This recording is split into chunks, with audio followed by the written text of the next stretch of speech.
স্বাগত জানাচ্ছি সুপ্রিয় শিক্ষার্থীবৃন্দ। আমরা সি প্রোগ্রাম নিয়ে আলোচনা শুরু করেছিলাম। আমরা ইতিমধ্যে সি প্রোগ্রামের অনেকগুলো টপিকসই শেষ করে ফেলেছি। আশা করি তোমরা প্রত্যেকটি পাঠ উপভোগ করেছো। আমরা গত পাঠে কনস্ট্যান্ট নিয়ে বিস্তারিত আলোচনা করেছিলাম। সেখানে আমরা বলেছিলাম যে সকল রাশির মান প্রোগ্রামে দিলে মানের কোনো পরিবর্তন হয় না এবং প্রোগ্রাম নির্বাহের পরেও কোনো পরিবর্তন হয় না, সেই সমস্ত মানকে কনস্ট্যান্ট বলে। কনস্ট্যান্ট প্রধানত দুই প্রকার, সেটা হচ্ছে নিউমেরিক কনস্ট্যান্ট এবং স্ট্রিং কনস্ট্যান্ট। স্ট্রিং মানে হচ্ছে এ গ্রুপ অফ ক্যারেক্টার, কতগুলো ক্যারেক্টারের সমষ্টিকে স্ট্রিং বলে। আর নিউমেরিক কনস্ট্যান্ট হচ্ছে আবার 5 প্রকার, আমরা সেই সম্পর্কে বিস্তারিত আলোচনা করেছি। তোমরা প্রত্যেকটি প্রকারভেদ ভালো করে পড়ে নিবা এমসিকিউ পরীক্ষার জন্য। এবং তোমরা জানো যে ভর্তি পরীক্ষায়ও আইসিটি থেকে অনেকগুলো প্রশ্ন আসে। তো তোমরা যারা এখনই আইসিটি ভালোভাবে পড়বা, তোমরা ভর্তি পরীক্ষাও ভালো করবা। কারণ তোমাকে মনে রাখতে হবে আমাদের যে 6টা অধ্যায় আছে, এই 6টা অধ্যায় যদি তুমি একদম ভালো করে পড়ে ফেলো, তাহলে তোমাকে ভর্তি পরীক্ষায় বেগ পেতে হবে না। তুমি অ্যাডমিশন টেস্টের জন্য যদি কোনো কোচিং করো, সেখানেও তুমি ভালো করবা, কারণ তোমার তো বেসিক পড়া হয়ে যাচ্ছে। যদি তুমি এখানে চ্যাপ্টারগুলো ভালোভাবে পড়ে না যাও, তাহলে তুমি সেখানে কোচিংয়েও ভালো করে শিখতে পারবে না কোনো কিছু, কারণ এই শর্ট টাইমে তোমাকে তারা কি শিখাবে। তো এখনো যদি তুমি তোমার বেসিকটাকে স্ট্রং করে ফেলো, এবং তোমাদেরকে মনে রাখতে হবে চতুর্থ, পঞ্চম এবং ষষ্ঠ অধ্যায় এই চ্যাপ্টারগুলো থেকে কিন্তু বেশি প্রশ্ন আসে, এবং তোমরা এই এই শেষ 3টে অধ্যায়কেই কঠিন বলে মনে করে, এবং বিশেষ করে আর্টস এবং কমার্সের স্টুডেন্টরা এই 3টে অধ্যায়কে প্রচন্ড রকমের ভয় পায়। এমনকি সায়েন্সের স্টুডেন্টরাও পঞ্চম অধ্যায় এবং ষষ্ঠ অধ্যায় পড়তে চায় না। তো চলো আমরা আজকে প্রথমেই যে জিনিসটা নিয়ে আলোচনা করবো সেটা হচ্ছে অ্যারে। অ্যারে শব্দটা আমাদের কাছে একেবারেই নতুন। আমরা যদি এর বাংলা অর্থ জানি, তাহলে হয়তো আমরা এটা বুঝতে পারবো। মনে রাখবা, এই প্রোগ্রামিং এ আমরা এমন কিছু শব্দ পাবো যে শব্দগুলো আমরা গণিত, ফিজিক্স, কেমিস্ট্রি কোথাও কিন্তু পাই নাই আগে। প্রোগ্রামের আসলে বিশেষ কিছু শব্দ আছে যেটা শুধুমাত্র প্রোগ্রামেই ব্যবহৃত হয়। তো তোমরা যখন ইন্টারমিডিয়েট পাস করার পরে সিএসসি পড়বা, ট্রিপলি পড়বা, বা ইঞ্জিনিয়ারিং অন্যান্য সাবজেক্টগুলো পড়বা, তখন সেখানে তোমরা প্রোগ্রামিং সম্পর্কিত আরো অনেকগুলো নতুন নতুন শব্দ পাবে। তো অ্যারে শব্দের অর্থ হচ্ছে শ্রেণী। তো আসলে শ্রেণী মানে কি? শ্রেণী মানে যেখানে একই জাতীয় জিনিস থাকে। যেমন ধরো ইন্টারমিডিয়েট ফার্স্ট ইয়ার, ওখানে সদ্য যারা মেট্রিক পাস করে আসছে, ভর্তি হওয়ার পরে তোমরা ফার্স্ট ইয়ার, এরপরে ফার্স্ট ইয়ার ফাইনাল দেওয়ার পরে তোমরা সেকেন্ড ইয়ার। তাহলে এই ফার্স্ট ইয়ার একটা শ্রেণী, সেকেন্ড ইয়ার একটা শ্রেণী, যেখানে সমজাতীয় ছাত্রছাত্রীরা থাকে, যারা সবাই মেট্রিক পাস করেছে। তারপর আসো সায়েন্স, যারা বিজ্ঞান বিভাগে পড়ে তারা সবাই সায়েন্স ক্লাসের, যারা মানবিক বিভাগে পড়ে তারা মানবিক ক্লাসের। তো শ্রেণী মানে হচ্ছে যেখানে একই জাতীয় ডাটা থাকে। তাহলে অ্যারে শব্দের অর্থ শ্রেণী, এটা তুমি শুধুমাত্র এমসিকিউর জন্য মনে রাখবা, কারণ এটা এমসিকিউতে প্রায় এসে থাকে। অ্যারে শব্দের অর্থ কি? পরস্পর সম্পর্কযুক্ত অনেকগুলো সমজাতীয় সাজানো ডাটাকে অ্যারে বলে। মনে রাখবা, শুধু সাজানো হইলে হবে না, সেটা সমজাতীয় হইতে হবে। এখানে দুটো জিনিস, একটা হচ্ছে সমজাতীয় আর একটা হচ্ছে সাজানো, এবং তাদের সাথে পরস্পর সম্পর্ক থাকতে হবে। তাদের সাথে পরস্পরের সম্পর্ক থাকতে হবে। তাহলে পরস্পর সম্পর্কযুক্ত অনেকগুলো সমজাতীয় সাজানো ডাটাকে অ্যারে বলে। পরস্পর সম্পর্কযুক্ত সমজাতীয় সাজানো। তোমরা বিষয়টা একটু ভালোভাবে ভাবো।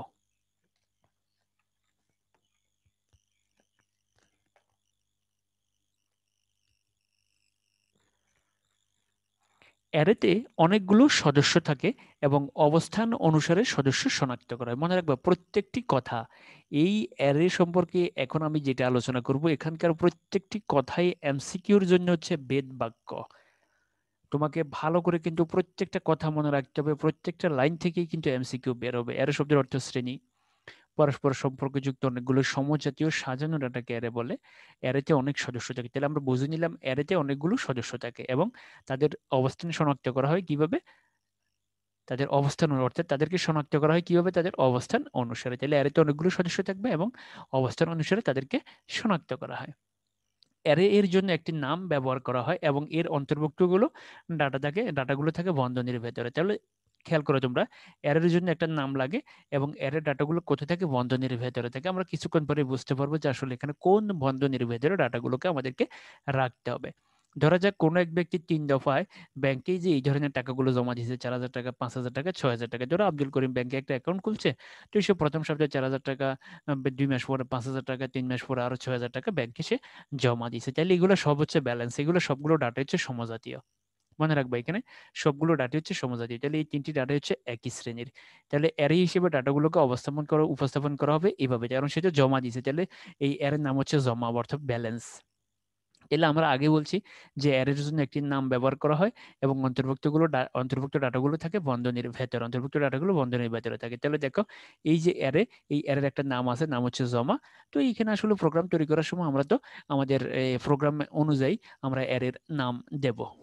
আর এর ডাটাগুলো থাকে বন্ধনীর ভিতরে এবং ডাটাগুলো হচ্ছে সমজাতীয়, কারণ সমজাতীয় মানে কি, এগুলা প্রত্যেকটা ডাটা হচ্ছে ব্যালেন্স। এখানে কোনো কিন্তু উত্তোলিত কোনো ডাটা নাই বা লোনের কোনো ডাটা নেই এখানে। এই যে অঙ্কটা, এই অঙ্কটা, এই অঙ্কটা, 3টে অঙ্কই হচ্ছে ব্যালেন্সের। তাহলে এর নাম হচ্ছে জমা। আর এই সবগুলো ডাটা থাকবে কোথায়, দ্বিতীয় বন্ধনীর ভেতরে। তাহলে বন্ধনীর অন্তর্ভুক্ত ডাটাগুলোকে বলে এলিমেন্ট। তাহলে এখানে কয়টি এলিমেন্ট আছে টোটাল, এখানে টোটাল 3টে এলিমেন্ট আছে। তাহলে এই যে একটা অ্যারে, এই অ্যারের নাম হচ্ছে জমা, এবং এই সেকেন্ড ব্র্যাকেটের ভিতরে দেখো 3টে এলিমেন্ট আছে। তাহলে বন্ধনীর অন্তর্ভুক্ত ডাটাগুলোকে এলিমেন্ট বলা হয়। তাহলে অ্যারে হচ্ছে প্রধানত 2 প্রকার, একমাত্রিক অ্যারে এবং বহুমাত্রিক অ্যারে। এটা এমসিকিউর জন্য মুখস্থ রাখবা। অ্যারে প্রধানত কত প্রকার, অ্যারে প্রধানত 2 প্রকার, একটা হচ্ছে একমাত্রিক অ্যারে, একটা হচ্ছে বহুমাত্রিক অ্যারে। তাহলে আমরা অ্যারে সম্পর্কে কি জানলাম, অ্যারে হচ্ছে শ্রেণী, পরস্পর সম্পর্কযুক্ত অনেকগুলো সমজাতীয় ডাটাকে অ্যারে বলে। অ্যারেতে অনেক সদস্য থাকে এবং সেগুলো অবস্থান অনুসারেই শনাক্ত করা হয়। অ্যারের জন্য একটা নাম লাগবে এবং ডাটাগুলো থাকবে কোথায়, বন্ধনীর ভেতরে। তাহলে আমরা একটা উদাহরণ দেখিলাম যে এক ব্যক্তি 3 দফায় ব্যাংকে টাকা জমা দিছে, আর তাইলে এর নাম হবে ব্যালেন্স অথবা জমা। এবং দেখো তিনটে ডাটা সেকেন্ড ব্র্যাকেটের ভিতরে আছে, এবং এই বন্ধনীর ভিতরে যে জিনিসগুলো আছে এদেরকে বলা হয় এলিমেন্ট। আর এর হচ্ছে প্রধানত 2 প্রকার, একটা একমাত্রিকের, একটা বহুমাত্রিকের। ডাইমেনশনের উপর ভিত্তি করে এরেকে আবার 4 ভাগে ভাগ করা হয়। ডাইমেনশনের উপর ভিত্তি করে 4 ভাগে, তাহলে এরে প্রধানত 2 প্রকার, কিন্তু ডাইমেনশনের উপর ভিত্তি করে এর হচ্ছে 4 প্রকার। একমাত্রিক অ্যারে, তাহলে সি ভাষায় যে অ্যারে একটি মাত্র সাবস্ক্রিপ্ট নিয়ে গঠিত তাকে বলে একমাত্রিক অ্যারে। এটা তোমাকে এমসিকিউর জন্য মনে রাখতে হবে। সি ভাষায় যে অ্যারে একটি মাত্র সাবস্ক্রিপ্ট নিয়ে গঠিত তাকে বলে একমাত্রিক অ্যারে। তো আসলে সাবস্ক্রিপ্টটা কি সেটা আমরা একটু পরেই দেখব। দেখো এই রোল, আর এই যে থার্ড ব্র্যাকেট দিয়ে 10, অর্থাৎ এই যে অ্যারেটা, এই অ্যারেটার নাম হচ্ছে রোল, এই অ্যারের নাম হচ্ছে রোল। এবং এই যে তোমরা থার্ড ব্র্যাকেট দেখতেছো, এই ভিতরে 10 দেখতেছো, এই থার্ড ব্র্যাকেট এবং ভিতরে 10 এর মান হচ্ছে এই রোল নামক অ্যারের ভিতরে 10টা ডাটা আছে। এই রোল নামক অ্যারের ভিতরে 10টা ডাটা আছে, এবং এই ডাটাগুলো হচ্ছে এটা দেখো, এই ডাটাগুলো সেকেন্ড বন্ধনীর, দ্বিতীয় বন্ধনীর ভেতরে আছে, এবং এই বন্ধনীর ভিতরে যে 10টা সংখ্যা, এই 10টা সংখ্যা কার ভ্যালু, কার ডাটা, এগুলো হচ্ছে অ্যারে নামক, রোল নামক অ্যারের ডাটা, এগুলো হচ্ছে রোল নামক অ্যারের ডাটা। তাহলে এই যে রোল থার্ড ব্র্যাকেট দিয়ে 10, অর্থাৎ একটা থার্ড ব্র্যাকেট মানে একটা সাবস্ক্রিপ্ট। মনে রাখবো কোনো অ্যারের ভিতরে যদি এক জোড়া থার্ড ব্র্যাকেট থাকে তাহলে একটা সাবস্ক্রিপ্ট, দুই জোড়া থার্ড ব্র্যাকেট থাকলে 2টা সাবস্ক্রিপ্ট, এটা কিন্তু মনে রাখবা। তাহলে এই যে অ্যারেটা, এই অ্যারের নাম হচ্ছে রোল অ্যারে, তার ভিতরে 10টা ডাটা আছে, এবং এই ডাটাগুলো হচ্ছে এরকম 1 2 3 4 5 6 7 8 9 10, অর্থাৎ 10টা ডাটা, এটা যে কোনো কিছু হইতে পারে। তাহলে এক একটা তৃতীয় বন্ধনী এক একটা সাবস্ক্রিপ্ট, তোমরা এটা মনে রাখবে, এক একটা তৃতীয় বন্ধনী এক একটা সাবস্ক্রিপ্ট, এটা এমসিকিউর জন্য মনে রাখতে হবে। তাহলে রোলের ভিতরে যদি আমরা এরকম আরো একটা থার্ড ব্র্যাকেট পাই, অর্থাৎ আরো এক জোড়া থার্ড ব্র্যাকেট পাই, তাহলে বুঝে নেবো যে এটা হচ্ছে দ্বিমাত্রিক অ্যারে। তাহলে একমাত্রিক অ্যারে মানে একটা সাবস্ক্রিপ্ট। আর এই যে অ্যারেটা, এই অ্যারের নাম হচ্ছে রোল অ্যারে, তার ভিতরে 10টা ডাটা আছে, ডাটাগুলো হচ্ছে এরকম, এবং ডাটাগুলো সবসময় দ্বিতীয় বন্ধনীর ভেতরে আবদ্ধ থাকবে। এবার আসো দ্বিমাত্রিক অ্যারে। সি ভাষায় যে অ্যারে দুটি মাত্র সাবস্ক্রিপ্ট নিয়ে গঠিত তাকে বলে দ্বিমাত্রিক অ্যারে। দেখো রোল, দেখো 5, এর ভিতরে 5টা ডাটা থাকবে, এর ভিতরে কয়টা ডাটা থাকবে, 5টা ডাটা থাকবে রোল নামক অ্যারের ভিতরে। তাহলে এখানে অ্যারের উপাদান সংখ্যা হচ্ছে 5 দুগুণা 10টি, এই অ্যারের উপাদান সংখ্যা হচ্ছে 5 দুগুণা 10টি উপাদান। তাহলে অর্থাৎ 10টা উপাদান বলতে এখানে কি বোঝাচ্ছে, যে ধরো পাঁচটা কলাম আছে, 2টা সারি আছে, তাহলে 5 দুগুণা 10টি উপাদান, 5 দুগুণা 10টি উপাদান, এটা মনে রাখবা। তাহলে এখানে দুটো সাবস্ক্রিপ্ট যদি থাকে, দেখো এখানে দুটো সাবস্ক্রিপ্ট মানে কয়টা উপাদান, সাবস্ক্রিপ্ট গুলোকে আমরা যদি গুণ করে দিই, গুণ করে দিলেই কিন্তু আমরা কি পেয়ে যাব, গুণ করে দিলেই আমরা তার উপাদান সংখ্যা পেয়ে যাব। তবে এই যে অ্যারোটা আমরা এখানে দেখাইছি, এই অ্যারোটাকে অরিজিনালি আসলে আমরা কিন্তু এভাবে লিখবো না, এটাকে লেখা হয় এভাবে। আমি তোমাদেরকে একটু কারেক্ট করে দিচ্ছি, এই অ্যারোটা এটা কাটা যাবে, এটা থাকবে না। এই এই রোল 52 এই অ্যারেটা অরিজিনালি এরকম হবে, তোমরা এইভাবে এটাকে কারেকশন করে নিবা। তাহলে এই যে দুটো সাবস্ক্রিপ্ট মানে 2 ডাইমেনশন অর্থাৎ দ্বিমাত্রিক অ্যারে, এবং এই টোটাল উপাদান হচ্ছে 10টা। এবার আসো ত্রিমাত্রিক অ্যারে। তিনটে সাবস্ক্রিপ্ট নিয়ে যেটা করেছে সেটা হচ্ছে ত্রিমাত্রিক অ্যারে। দেখো টেবিল টেবিল নামক অ্যারে, টেবিল এর নাম হচ্ছে টেবিল, এবং দেখো এখানে এখানে কটা থার্ড ব্র্যাকেট আছে, এখানে 3 জোড়া থার্ড ব্র্যাকেট আছে। তাহলে এইটার উপাদান সংখ্যা হচ্ছে, দেখো এর উপাদান সংখ্যা হচ্ছে 10 গুণ 10 গুণ 10 অর্থাৎ 1000 উপাদান আছে। অর্থাৎ এই যে অ্যারেটা, এই অ্যারের ভিতরে টোটাল উপাদান হচ্ছে 1000, এই অ্যারের ভিতরে টোটাল উপাদান হচ্ছে 1000। তাহলে এটা হচ্ছে ত্রিমাত্রিক অ্যারে, যদি এখানে 3 জোড়া থার্ড ব্র্যাকেট দেখতেছি আমরা। এবার আসে বহুমাত্রিক অ্যারে, যেটা 3-এর অধিক সাবস্ক্রিপ্ট নিয়ে গঠিত। দেখো টেবিল 10 10 10 10, এটার উপাদান সংখ্যা কত, এটার উপাদান সংখ্যা হচ্ছে 10,000। তাহলে এই অ্যারের ভিতরে উপাদান, অর্থাৎ একটা অ্যারের ভিতরে লক্ষ লক্ষ উপাদান থাকতে পারে, তবে প্রত্যেকটা উপাদান হইতে হবে সমজাতীয় অর্থাৎ একই শ্রেণীর, এবং ডাটাগুলো সবসময় কোথায় থাকবে, দ্বিতীয় বন্ধনীর ভেতরে থাকবে। এই তৃতীয় বন্ধনী যারা শুধুমাত্র অ্যারের উপাদান সমূহকে বোঝায়, ধরো 10টা উপাদান 10টা উপাদান 10টা উপাদান 10টা উপাদান, এবার টোটাল 10,000 উপাদান আছে এই টেবিল নামক অ্যারের ভিতরে, টোটাল 10,000 উপাদান আছে। তাহলে আমরা কি জানলাম, যে অ্যারে শব্দের অর্থ হচ্ছে শ্রেণী, পরস্পর সম্পর্কযুক্ত সমজাতীয় সাজানো ডাটাকে অ্যারে বলা হয়। অ্যারে প্রধানত দুই প্রকার, একটা হচ্ছে একমাত্রিক অ্যারে, একটা হচ্ছে বহুমাত্রিক অ্যারে। এরপরে আবার ডাইমেনশনের উপর ভিত্তি করে অ্যারেকে 4 ভাগে ভাগ করা হয়, সেটা হচ্ছে একমাত্রিক অ্যারে, দ্বিমাত্রিক অ্যারে, ত্রিমাত্রিক অ্যারে এবং বহুমাত্রিক অ্যারে। সুপ্রিয় শিক্ষার্থীবৃন্দ, অ্যারের এই বিষয়গুলো তোমরা এমসিকিউর জন্য কিন্তু মনে রাখবে। তোমাকে হয়তো বলে দিবে এই যে অ্যারেটা, এই অ্যারেতে টোটাল কয়টা উপাদান আছে, তাহলে এই অ্যারেটা এটা গুণ করে দিবে, থার্ড ব্র্যাকেটের ভিতরে সংখ্যাগুলোকে গুণ করলে তুমি তোমার অ্যারের উপাদানগুলোকে পেয়ে যাবে। এবার আসলে অ্যারে আসলে আমরা কেন ব্যবহার করব?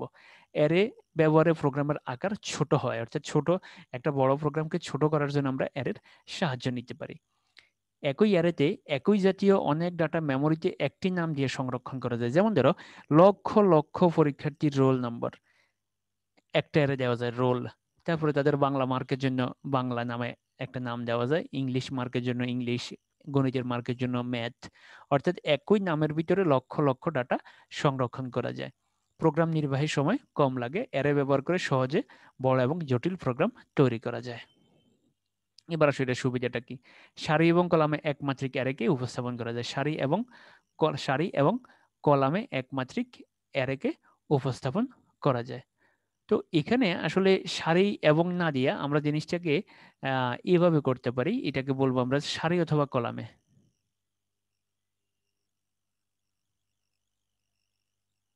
এটার আমরা এবং না দিয়া,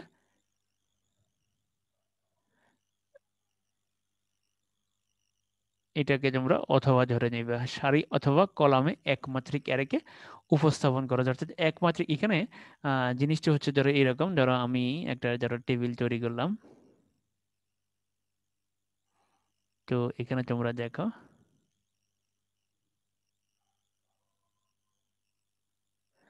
এই যে ধরো এই যে এখানে তো অনেকগুলো কলাম হয়ে গেছে। তো আমরা যদি ধরো একটা কলাম করি, তো একটা কলামের ভিতরে ধরো রোল নামক একটা ইয়ে হবে। দেখো রোল, তো আমি এটার নাম দিলাম আর।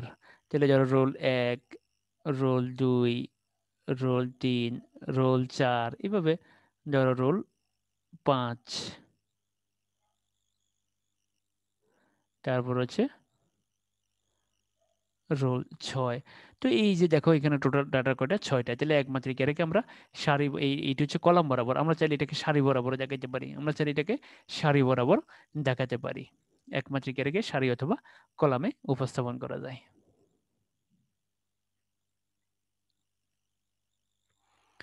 তো সারি ও কলামে দ্বিমাত্রিক অ্যারেকে উপস্থাপন, তাহলে দ্বিমাত্রিক অ্যারেটা দিতে পারবো আমরা কি, সারি এবং কলাম বরাবর। দ্বিমাত্রিক অ্যারেকে আমরা দিতে পারবো সারি এবং কলাম বরাবর। তো এটা কিভাবে? যেমন ধরো আমরা এটাকে চাইলে এরকম করতে পারি। দেখো ধরো এটা হচ্ছে রোল, আর এটা হচ্ছে ধরো বাংলা মার্ক। তো ধরো রোল 1, রোল 2, রোল 3, রোল 4। তাহলে বাংলা ধরো সে পাইছে 20,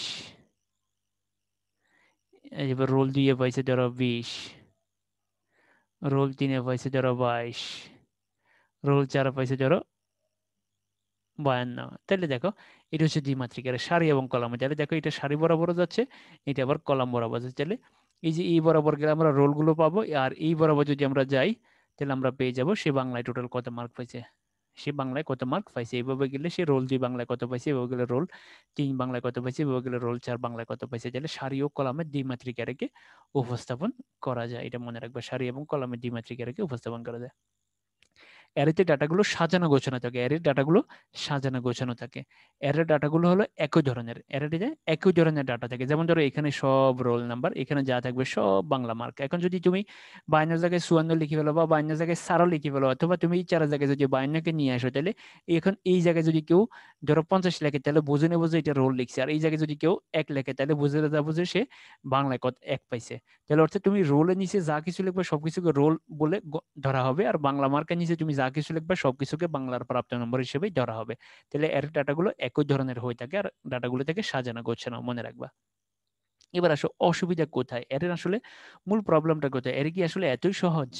এর মাঝে নতুন ডাটা সংযোজনের প্রয়োজন হলে অনেকগুলো ডাটা সরিয়ে জায়গায় করতে হয়। অর্থাৎ যদি তুমি কোথাও ভুল করো, তাহলে সেখান থেকে অনেকগুলো ডাটা সরিয়ে জায়গা করে নিতে হবে। ধরো এই যে তোমার ধরো রোল 1 2 3 4 5, তো ধরো তুমি এখানে 4, তারপরে ধরো তুমি এই যে ধরো 1 2 3 4 6 7 8 9 10, ধরো তুমি এই জায়গায় এরকম করে ফেলছো যে তোমার এখানে 4 4 এর পরে ধরো তোমার 5 বা 5 নাই, তারপরে তুমি করে ফেললে কত 6।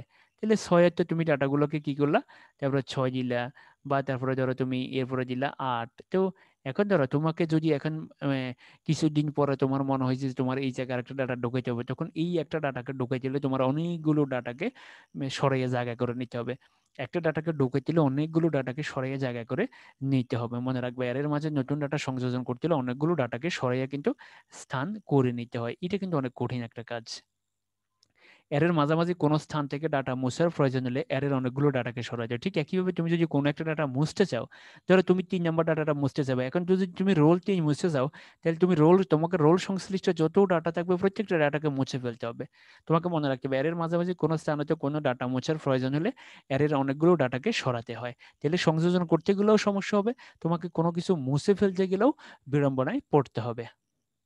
অ্যারের আকার পরিবর্তন করতে হলে প্রোগ্রামের আকার পরিবর্তন করতে হবে। ধরো তোমার অ্যারের ভিতরে ডাটা আছে 10টা, তো তুমি 10টার বেশি ডাটা দিতে পারবে না। এখন যদি তোমার অ্যারের ভিতরে যদি ডাটা তুমি 50টা দিতে চাও, তাহলে তোমাকে প্রোগ্রামের আকার পরিবর্তন করতে হবে। অর্থাৎ অ্যারে যেহেতু এখানে ডাটা মানে যে তুমি কয়টা ডাটার অ্যারে তৈরি করবে সেটা তো তোমাকে আগে সেট করে ফেলতে হবে। তো তুমি এখন যদি অ্যারের আকার পরিবর্তন করতে চাও, তাহলে তোমাকে প্রোগ্রামের আকারের পরিবর্তন করতে হবে। এই বিষয়গুলো কিন্তু তোমাকে মনে রাখতে হবে, এই বিষয়গুলো কিন্তু জটিলতা সৃষ্টি করবে। তবে এই এত জটিলতার পরেও কিন্তু আসলে অ্যারে কিন্তু অনেক সুবিধাজনক। বড় বড় প্রোগ্রামগুলো রেজাল্টের রেজাল্টের সংশ্লিষ্ট বড় বড় প্রোগ্রামগুলো কিন্তু অ্যারে ব্যবহার করেই করা হয়। এত এই সমস্যাগুলোর পরেও কিন্তু অ্যারেই আসলে কিন্তু সুবিধাজনক। অ্যারে ব্যবহার করে অনেক বড় বড় প্রোগ্রাম খুব সহজেই, মানে খুব কম সময়ে কিন্তু রচনা করা যায়। তো সুপ্রিয় শিক্ষার্থীবৃন্দ, ধন্যবাদ সবাইকে। অ্যারেটা তোমরা ভালো করে পড়বে, মনে রাখবে এখান থেকে সিকিউতে কোনো প্রশ্ন না আসলেও এই জিনিসগুলো আমাদের এমসিকিউর জন্য কাজে লাগবে। মনে রাখবা তোমাদেরকে কিন্তু এমসিকিউতে ভালো করতে হবে, এবং তোমরা একটা বিষয় ভালো করে খেয়াল করবা, তুমি যদি আইসিটিটা এখন ভালো করে পড়ো, তুমি কিন্তু অ্যাডমিশন টেস্টও ভালো করবা। এই যে এখনকার পড়াগুলো তুমি যদি কোনো টপিক্স বাদ দিয়ে দাও, তাহলে দেখবা যে অ্যাডমিশন টেস্টে তুমি যাই বিড়ম্বনায় পড়বো, বা তুমি যাই সমস্যা পড়বা। যে তুমি ভালো মার্ক পাওয়া সত্ত্বেও, তোমার রেজাল্ট ভালো হওয়া সত্ত্বেও অনেকে কিন্তু ভর্তি পরীক্ষার চান্স পায় না, কারণ তারা কিন্তু এই যে তাদের কনসেপ্ট ক্লিয়ার করে না, তারা চ্যাপ্টারগুলো পুঙ্খানুপুঙ্খরূপে পড়ে না। তারা দেখে গেছে 2 3 চ্যাপ্টার পড়ে পরীক্ষায় প্রশ্ন আনসার করে ফেলছে, সে মানে পরীক্ষায় ভালো করে ফেলছে, কিন্তু সে তো আসলে কিছু শিখতে পারে নাই। তোমাকে মনে রাখতে হবে কোথাও না কোথাও, অর্থাৎ কোনো ইউনিভার্সিটিতে চান্স পেতে হলে তোমাকে একবারে ছোট একটা ইউনিভার্সিটিতে চান্স পেতে হলে তুমি যদি তুমি বাংলাদেশের শীর্ষস্থানীয় ইউনিভার্সিটিগুলো বাদ দিয়ে যদি তুমি লোয়ার র্যাঙ্কিং এর ইউনিভার্সিটিগুলোতে চান্স পেতে চাও, তোমাকে কিন্তু প্রচুর পড়তে হবে, এবং তোমাকে এখনই সেই প্রিপারেশনটা নিতে হবে। যদি তুমি এখনই ভর্তি পরীক্ষার জন্য সেই প্রিপারেশন নাও, তাহলে তুমি অবশ্যই কোথাও না কোথাও চান্স পাবে। তোমার এইচএসসির গ্রেডিং যাই হোক না কেন, তুমি 4.5 পেলে তুমি দেখবে কোথাও না কোথাও কিন্তু চান্স পেয়ে যাবে। ধন্যবাদ সবাইকে। যদি কারো কোনো সমস্যা হয় অবশ্যই প্রশ্ন করবে।